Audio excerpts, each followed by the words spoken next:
Assalamualaikum warahmatullahi wabarakatuh.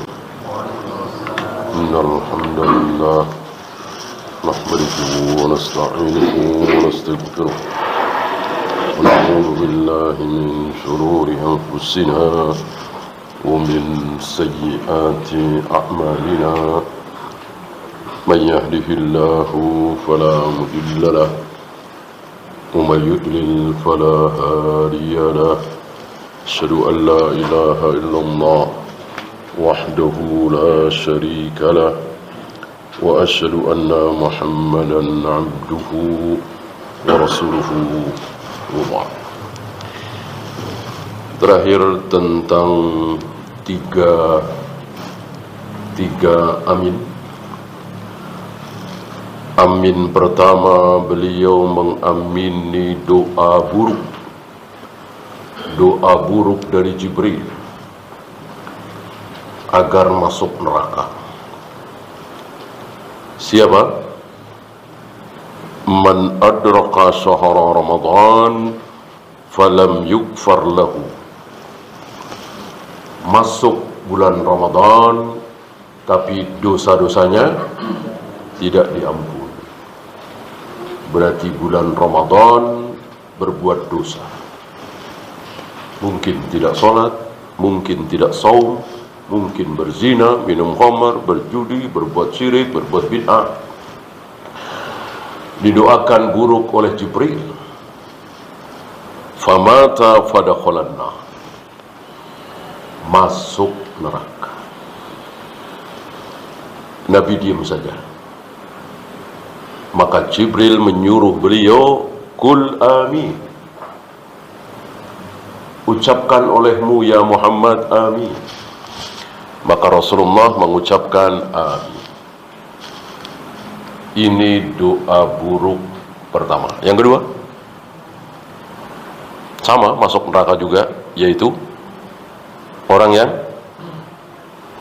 yang menjumpai, mendapati kedua orang tuanya. Man adraka abawaihi aw ahadahuma. Menjumpai kedua orang tuanya atau salah satu, mungkin ayahnya, mungkin ibunya. Dan banyak dari kita yang tidak menjumpai ayah ibu ya. Masih TK, dua-duanya sudah meninggal. Nah, tidak menjumpai dalam keadaan sudah balik. Kan ada yang banyak kan. Ini yang menjumpai. Walam yudkhilahul jannah. Tapi keduanya, ayah ibunya, tidak bisa menyebabkan dia masuk surga. Padahal dengan mendapati ayah ibunya, apalagi sudah tua renta, kesempatan masuk surga besar sekali. Mungkin tidak usah berjihad. Kan Nabi pernah mengatakan pulang saja, nggak usah jihad. Ya. Ketika mengetahui ada seorang sahabat yang mau ikut berjihad, tapi meninggalkan orang tuanya yang sudah tua renta. Berarti ini lebih besar dari jihad.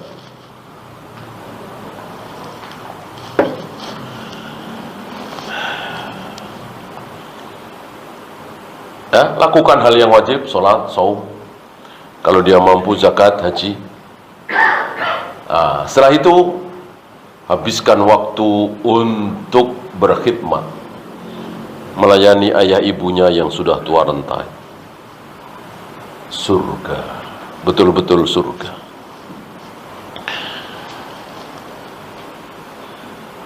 Rasul diam saja, maka Jibril menyuruh beliau untuk mengucapkan amin. Lalu beliau mengucapkan amin. Yang kedua. Yang terakhir tentang salawat. Tentang salawat. Ya Muhammad, man dzukirta indahu. Ketika namamu disebut, lalu didengar oleh seseorang, seorang muslim tentunya, falam yusalli alaik, dia tidak mau bersolawat kepada engkau, menolak. Famata fadakhalan nar, masuk neraka. Maka dari riwayat ini insyaallah wajib mengucapkan sallallahu alaihi wasallam atau alaihi salam atau alaihi salatu wassalam atau sallallahu alaihi wa alihi wasallam saat kita mendengar nama beliau disebut, ya, walaupun tidak harus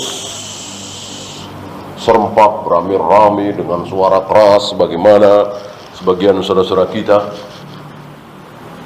ya. Kadang ustadznya mancing-mancing, ya, untuk Rasulullah Muhammad sallallahu alaihi wasallam, tentu nggak perlu seperti itu. Cukup dengan gerakan lidah, gerakan bibir, ya, tidak perlu jahar.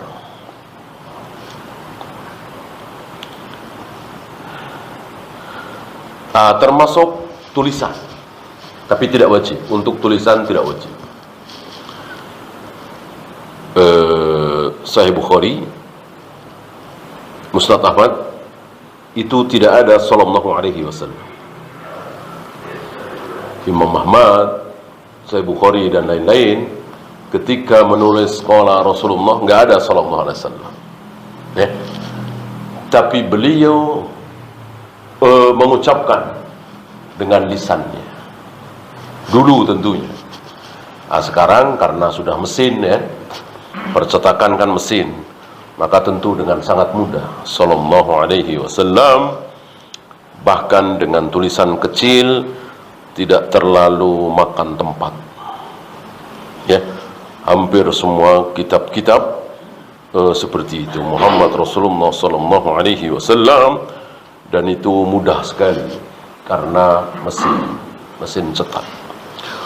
Dulu Imam Ahmad, Imam Bukhari dan lain-lain kan tulisan tangan, belum ada mesin cetak, ya kan? Tulisan tangan tentu pelan sekali, namanya juga tulisan tangan. Maka tidak ada sallallahu alaihi wasallam secara tertulis, tapi beliau sambil menulis Muhammad atau Rasulullah, bibir beliau mengucapkan sallallahu alaihi wasallam.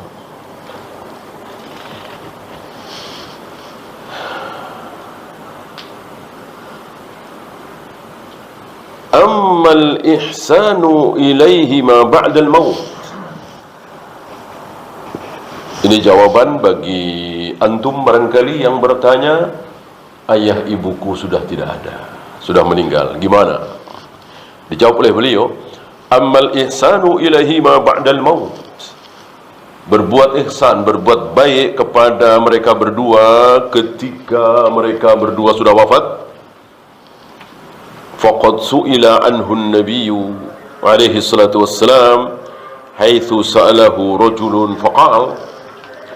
Ketika beliau ditanya oleh seseorang, ya Rasulullah, ma baqiya min birri walidayya ba'da mautihima, apa masih ada waktu untuk, masih ada kesempatan untukku berbuat baik kepada kedua orang tuaku yang sudah meninggal? Dijawab oleh Nabi, ada. Antusalliya alaihima ma'a salatika. Ini hati-hati ini. Kalau diterjemahkan apa adanya, engkau solat untuk mereka berdua, ayah ibumu, bersama solatmu, ya. Antusalliya alaihima ma'a salatika, engkau solat atas mereka berdua bersama solatmu. Apa maksudnya? Apa maksudnya? Ya, mungkin antum masih ingat bahwa solat adalah Doa. Doa. Ya. Insyaallah pernah kita bahas dulu di majelis ini bahwa sebelum Rasulullah lahir, sebelum Islam datang, sudah adakah di Mekah, di Arab, kata-kata sholat, kata-kata zakat, kata-kata haji, kata-kata manhaj, kata-kata akidah, tauhid, syariat, bid'ah, sunnah? Sudah ada apa belum? Sudah apa belum? Sudah. Itu bahasa mereka sehari-hari. Bahasa Abu Jahal, Abu Lahab sehari-hari. Ada sholat, ada zakat, ada haji, ada sunnah, ada bid'ah, ada haji, ada umrah. Bahasa Arab sehari-hari Abu Jahal, Abu Lahab. Zakat apa? Artinya membersihkan. Haji artinya mengunjungi. Jadi kalau mau mengunjungi orang tuanya, ya, ahajju abawai, ya, aku akan mengunjungi kedua orang tuaku, gitu. Saum artinya menahan, ya, saum artinya menahan. Ini ketika Islam belum datang, Nabi belum lahir. Ketika menahan sesuatu, ya pakai kata-kata saum, gitu. Sunnah artinya kebiasaan, jalan. Manhaj artinya cara, gitu. Tauhid meyakini satu, dan seterusnya, termasuk sholat.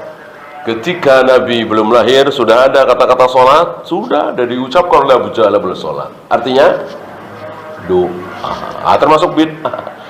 Disinilah kita menjadi gamblang dan jelas apa maksud Umar ketika pertama kali melihat kaum muslimin sholat tarawih berjamaah setiap malam di bulan Ramadan. Sebelumnya belum pernah ada.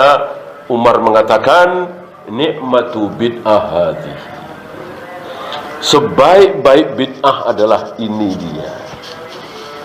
Apa maksud Umar? Ya, tentu nggak mungkin maksud Umar bid'ah yang disabdakan oleh Nabi, kullu bid'atin dalalah wa kullu dalalatin finnar. Bid'ah dalam pengertian sehari-hari. Orang Arab, Abu Jahal, Abu Lahab, ketika mengatakan bid'ah, yang dimaksud adalah sesuatu yang baru, yang kemarin-kemarin nggak ada, sekarang ada. Itu baru. Nah, mungkin ada yang bertanya, ini kan masalah ibadah, makdo. Kenapa Umar masih bawa-bawa kaidah bahasa? Jawabannya ini. Nabi masih memakai kaidah bahasa, padahal ini sholat. Ya, bahkan di Al-Quran ada, Allah mengatakan, inna sholataka sakanul lahum. Salatmu itu ya Muhammad menenteramkan hati mereka, orang-orang yang mengeluarkan zakat. Salat takbir, rukuk, sujud begitu bukan doa. Doamu ya Muhammad menenteramkan orang yang mengeluarkan zakat. Karena sunnah bagi beliau, sunnah bagi amil zakat ketika menerima zakat dari seseorang untuk mendoakan Allahumma salli ala ali fulan. Ya. Termasuk ini. Maka antusalliya alaihi ma ma'a salatika, tidak boleh diterjemahkan engkau salat untuk kedua orang tuamu bersama salatmu. Enggak boleh. Tapi engkau berdoa untuk kedua orang tuamu bersama doamu.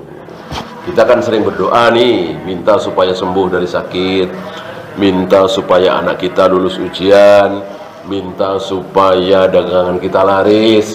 Jangan lupa diteruskan mendoakan kedua orang tua kita. Ya Allah, ampuni mereka berdua, Rabbi firli wali walidayya, dan seterusnya. Ya, jangan lupa hanya mendoakan diri kita, doakan mereka berdua juga. yakni tad'u lahum idza da'auta li nafsik. Ini keterangan dari beliau, yakni engkau berdoa untuk mereka jika engkau berdoa untuk dirimu. Ya, ini yang pertama. Yang kedua, infadhu ahdihima, melaksanakan janjimu terhadap kedua orang tuamu. Apa yang dimaksud? Wasiat. Al-wasiyatul lati awsaya biha. Mungkin ayah ibu kita berwasiat, nak, kalau ayah sudah nggak ada, jangan lupa sering-sering tengokin bibimu. Yang mubah saja kita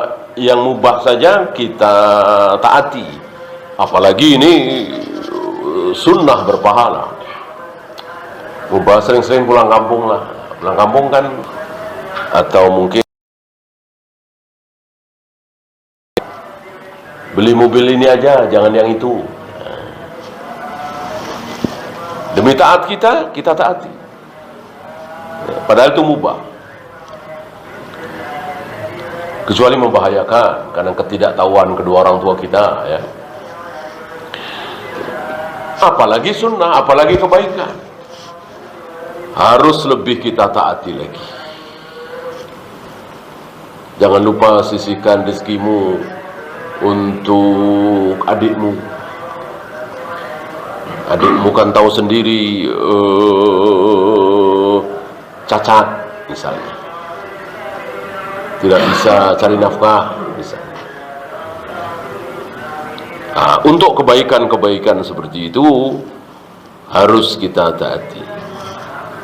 Itu yang kedua. Yang ketiga, silaturahmi allati la tusala illa bihima, menyambung silaturahim yang kita sambung gara-gara beliau berdua. Gitu. Kalau bukan karena orang tuaku, aku ngapain ke sana? Gitu. Ya, jadi betul-betul karena ayah kita, karena ibu kita. Kita bela-belain ke Sulawesi misalnya, ke Kalimantan misalnya, ke Surabaya misalnya, ya, atau bahkan ke luar negeri kalau ada uang. Karena apa? Karena beliau dekat dengan kedua orang tua kita. Kemudian wa ikramu sadiqihima, memuliakan teman ayah kita, teman ibu kita, kita muliakan. Ibnu Umar pernah membikin sahabat-sahabat beliau heran, ya, mungkin para tabi'in murid beliau heran, karena memberikan sesuatu yang lebih, yang banyak kepada seorang badui. Orang-orang mengatakan, ya Syekh, engkau berikan dikit saja, dia udah senang, girang. Kenapa engkau berikan banyak sekali? Nah, Ibnu Umar langsung membawa nama ayahnya Umar. Ayahku Umar memberi banyak kepada dia. Aku teruskan. Ya. Ikramu sadiqihima.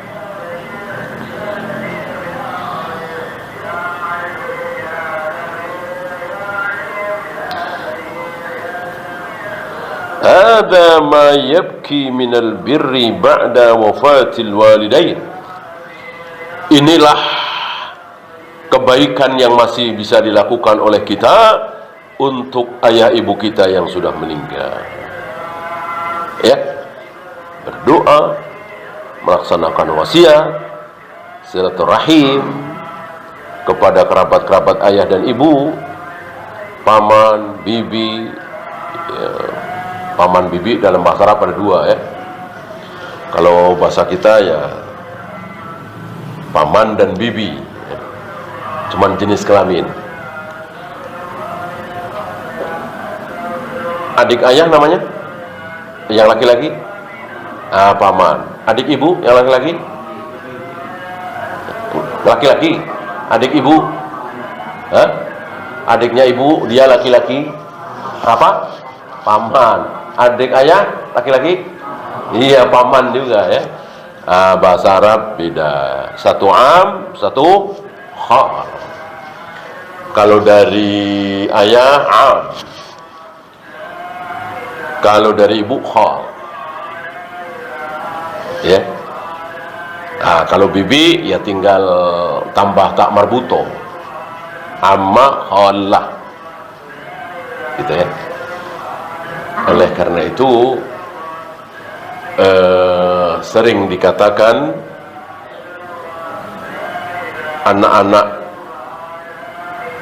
yang lahir dari ibu Indonesia, ayahnya Arab, sering disebut akhwal. Ya. Akhwal.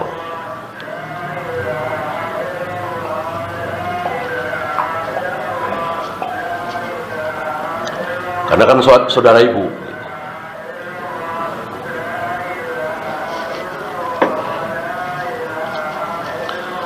Bukan ammah ya, tapi akhwal atau khala.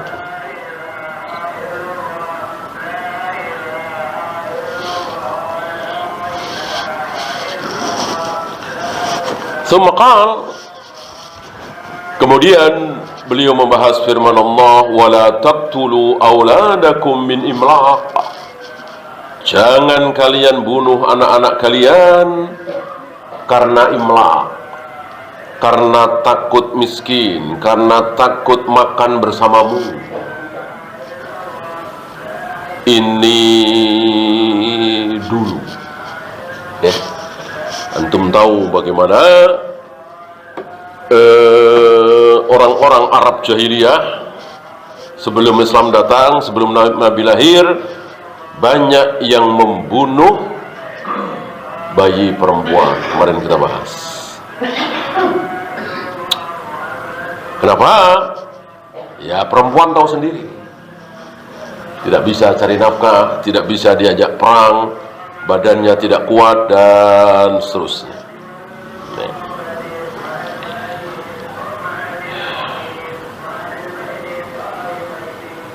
Nahnu narzukuhum wa iyyakum.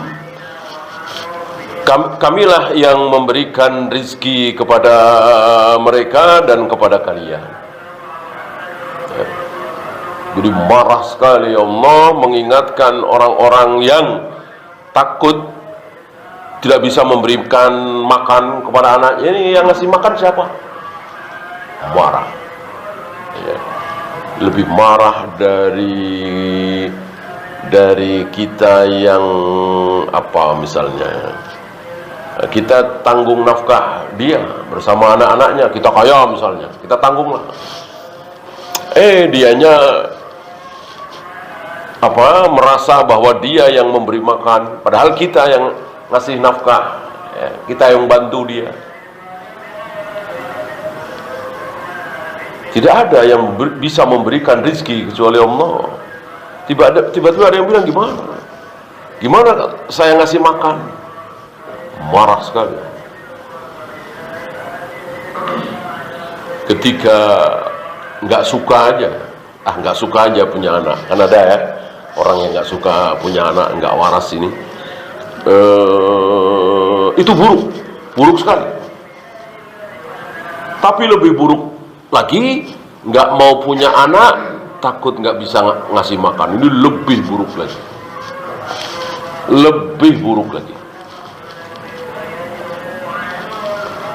Suudzon wallah. Salah satu yang membuat Allah murka adalah kita suudzon wallah. Maka ketika kita bertekad dan berani punya anak 10, 15, ya Allah tidak mungkin tidak memberikan rezeki. Allah senang. Semakin kita sikah kepada Allah, pasrah kepada Allah, Allah semakin senang. Gitu. merasa yakin. Nggak mungkin Allah tidak berikan rezeki. Yakin seyakin-yakinnya. Begitulah seorang muslim, dengan terus berusaha tentunya. Apa jualan, apa bertani, apa dagang, apa usaha apa, kemudian hasil kita serahkan kepada Allah.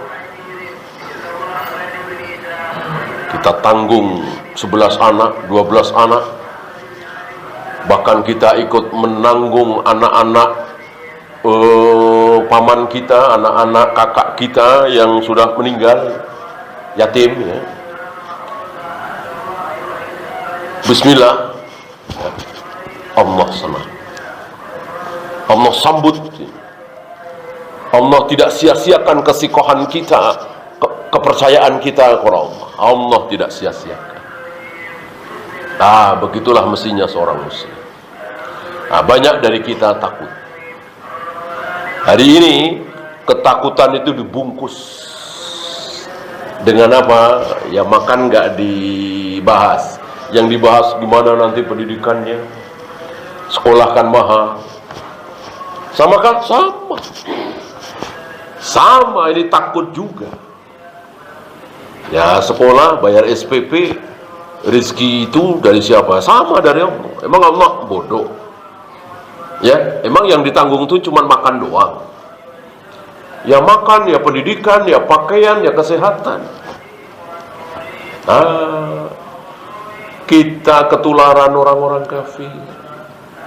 Orang-orang kafir, iyalah, orang-orang kafir maklum lah. Orang-orang kafir kan nggak tahu ayat ini, hadis ini, tahu pun juga nggak percaya.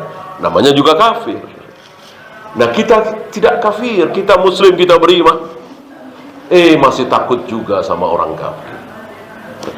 Orang-orang kafir, Jepang misalnya kan, ya selain ribet, ya, punya anak, pikiran orang Jepang seperti itu. Kesehatan nanti gimana, pendidikannya, kesejahteraannya, panjang. Karena mereka meyakini bahwa hidup kita yang ngatur. Mereka tidak sampai kepada ilmu yang sangat luar biasa bahwa hidup ini sudah ada yang ngatur. Kehidupan kita ini sudah diatur oleh Allah. Ini rupanya yang hilang dari kita. Sholat masih sholat, saum masih saum, baca Al-Quran sering, jilbab masih pakai. Begitu keyakinan ini hilang. Jauh sekali dengan keyakinan para sahabat. Hilang. Ya. Sholat nggak hilang, saum nggak hilang. Banyak yang sholat, yang saum. Tapi punya keyakinan seperti ini jarang-jarang. Padahal para sahabat mayoritas, bukan mayoritas, 100%. Sahabat nggak ada yang takut miskin. Ya. Adapun sahabat yang tidak pernah puasa sunat, ada yang laki-laki yang baca syahadat di hadapan Nabi itu kan udah jelas nggak mau sholat sunat, nggak mau puasa sunat, ya maunya yang wajib-wajib saja. Tapi tentang keyakinan yang wajib ini ada di hati mereka para sahabat.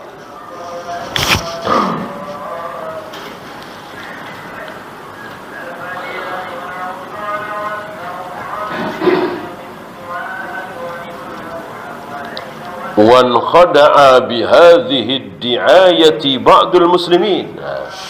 Sebagian kaum muslimin tertipu di sini. Fasaru yakrahuna kathratal aulad. Jadilah mereka tidak suka punya anak banyak. Kadang-kadang dicaci, kadang-kadang dimaki, kadang-kadang dihinakan. Wanita atau istrinya yang bentar-bentar hamil, bentar-bentar hamil, ya, tidak disukai. Kadang-kadang disindir, bahkan dihinakan. Kamu bunting dulu, ya kan? Padahal ini mulia. Wanita yang mulia adalah wanita yang banyak melahirkan anak. Bahkan Nabi menyuruh para lelaki untuk menikahi wanita seperti itu. Al-wadud al-walud. Perempuan-perempuan yang banyak melahirkan dan perempuan-perempuan yang penyayang. Al-wadud al-walud. Ya. Lu tahu dari mana banyak melahirkan anak? Kan belum dinikahi, kan masih gadis. Nah, jawabnya lihat ibunya, lihat bibinya, lihat keluarganya, ya. Ibunya punya anak berapa? 12. Bibinya punya anak berapa? 14. Neneknya punya anak berapa? 17. Ini apa istilahnya, bibit unggul, ya. Artinya kemungkinan besar wanita ini kalau kita nikahi ya punya anak banyak. Justru kita disuruh menikahi wanita-wanita seperti itu, al-wadud al-walud. Karena Nabi nanti akan berbangga-bangga, berlomba-lomba bikasratil umam, dengan nabi-nabi yang lain. Nabi Ibrahim umatnya sekian, Nabi Musa umatnya sekian, Nabi Isa umatnya sekian, Nabi Ismail. Aku berharap akulah yang terbanyak. Ya, untuk banyak bagaimana? Ya kita banyak anak. Karena agama anak mengikuti orang tuanya. Ketika kita muslim, otomatis anak-anak kita insya Allah muslim. Agama anak mengikuti orang tuanya. Dan itu terjadi di muka bumi ini, aglabiahnya. Kalau orang tuanya Hindu, ya otomatis anaknya Hindu. Orang tuanya Buddha, otomatis anak-anaknya Buddha. Kan keyakinan. Keyakinan kan sulit dipertimbangkan, namanya keyakinan kan. Lah kalau orang tua Buddha, otomatis anak-anaknya Buddha. Orang tua Hindu, otomatis anaknya Hindu. Apalagi kita kaum muslimin, ya otomatis. Tentu kita nggak sudi punya anak yang kafir, ya. Mereka juga marah. Orang-orang Buddha marah kalau anaknya masuk Islam misalnya, masuk Nasoro misalnya, namanya juga keyakinan. Kita lebih marah lagi.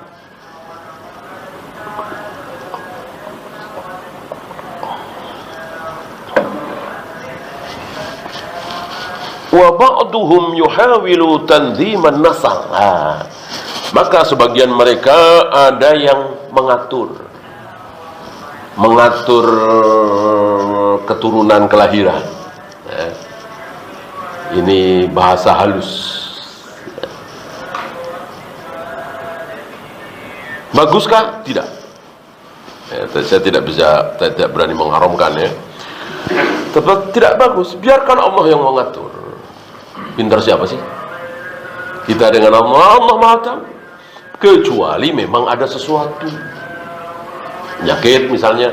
Ketika sehat-sehat saja, nggak ada penyakit, ya hidup juga pas-pasan. Tapi Allah kan Maha pemberi rezeki. Nggak usah diatur, biarkan Allah. Mau 5 tahun sekali melahirkan, mau 4 tahun sekali melahirkan, mau 3 tahun sekali, 2 tahun sekali, setahun sekali, ya. 3 bulan sekali, nggak mungkin 3 bulan, ya. Kucing, ya. Ya mungkin setahun lebih dikit, ya. Siapa yang ngatur? Biar Allah yang ngatur. Udah kita terima saja aturan Allah. Tidak usah kita menyaingi Allah, ngatur. Jaga jarak kelahiran. Dokter-dokter hari ini kan rata-rata begitu. Nah, memang dicekoki oleh orang-orang kafir, orang-orang barat, Yahudi dan Nasrani. Tidak dicekoki dengan qala Allah wa qala Rasul.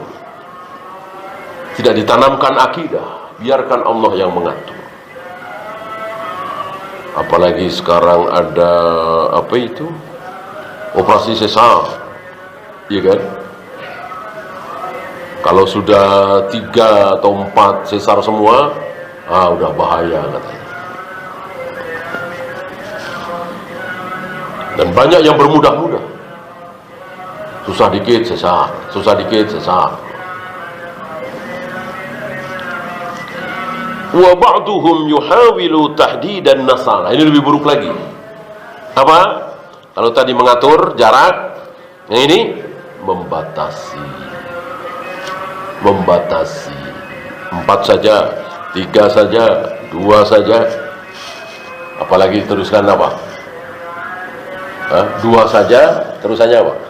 Yang sering laki perempuan sama. Ya beda lah laki sama perempuan. Apa kata Allah? Walaysa dzakaru kal unsa. Laki-laki dengan perempuan beda. Sama dari mana? Beda. Fisiknya, badannya, sifatnya, hatinya beda semua. Beda semua. Bahkan air kencingnya ketika bayi beda. Bayi laki-laki belum makan, belum masuk kemasukan apa-apa kecuali ASI, di bawah 2 tahun, ketika mengencingi pakaian kita, pakaian Rasulullah waktu itu, dicuci pakaian beliau tidak, cukup dipercikin air. Ya tentu masih di situ najisnya, kencingnya. Beliau sholat. Bayi laki-laki. Bayi perempuan belum kemasukan apa-apa kecuali ASI, di bawah 2 tahun, tetap najis, harus dicuci sampai hilang 3 bau, rasa, warna. Itu air kencingnya beda.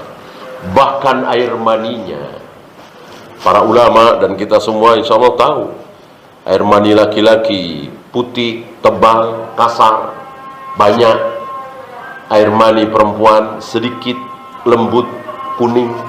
Ya, ini kita semua tahu. Wallahu a'lam.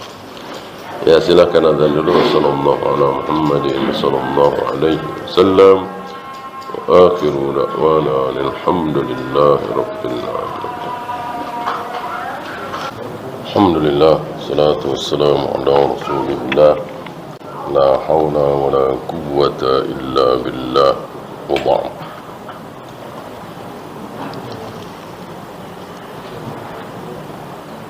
Kita lanjut sedikit. Wa ba'duhum yuhawilu tahdidan nasal. Sebagian kaum muslimin berusaha membatasi, dan ini adalah sebuah kebatilan. Wa hunaka kalamun farighun yuraddid. Ada kalimat-kalimat yang menyesatkan dan itu diulang-ulang. Dan begitulah sifat daripada syubhat, itu diulang-ulang. Maka hampir-hampir kaum muslimin tertipu dengan kalimat-kalimat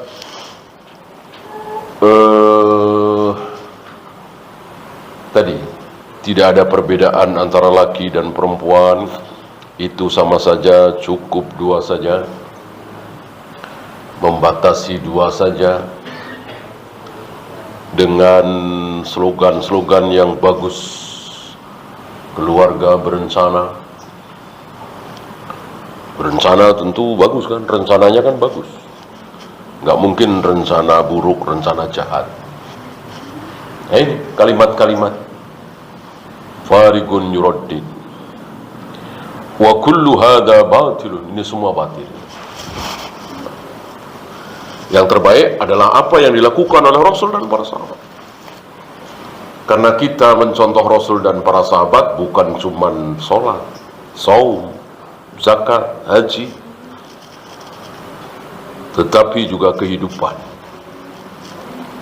Yang kita tidak contoh dari Rasul dan para sahabat itu cuman ada yang kita nggak perlu nyontoh Rasul dan para sahabat. Apa? Teknologi. Ya, kendaraan.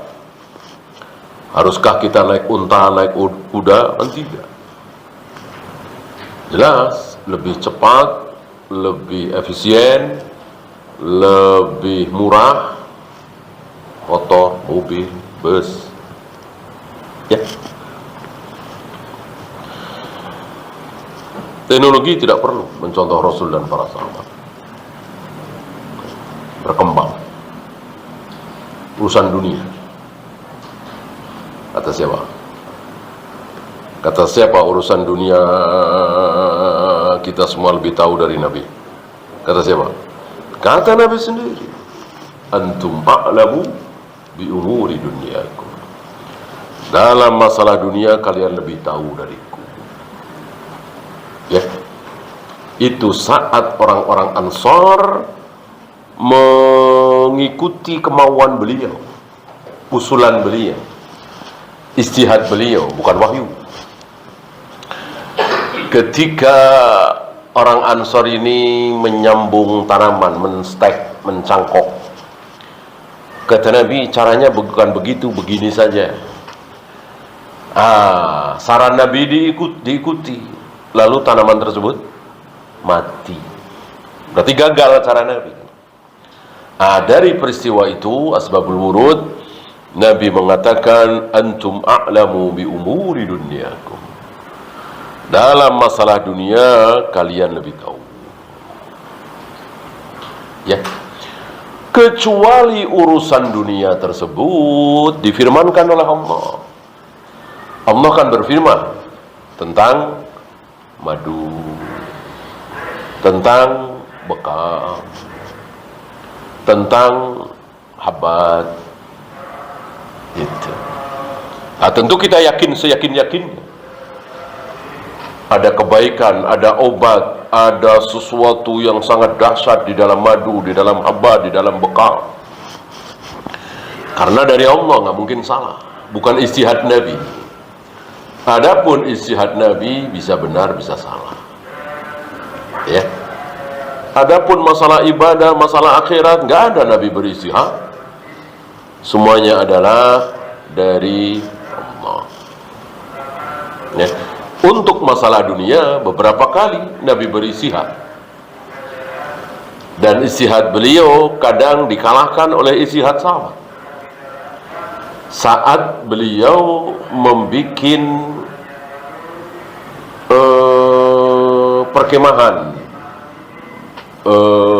menjelang perang Badar di satu tempat, sahabat bertanya kepada Nabi, apakah ini wahyu dari Allah yang kita semua harus taat, apa ijtihadmu ya Rasul?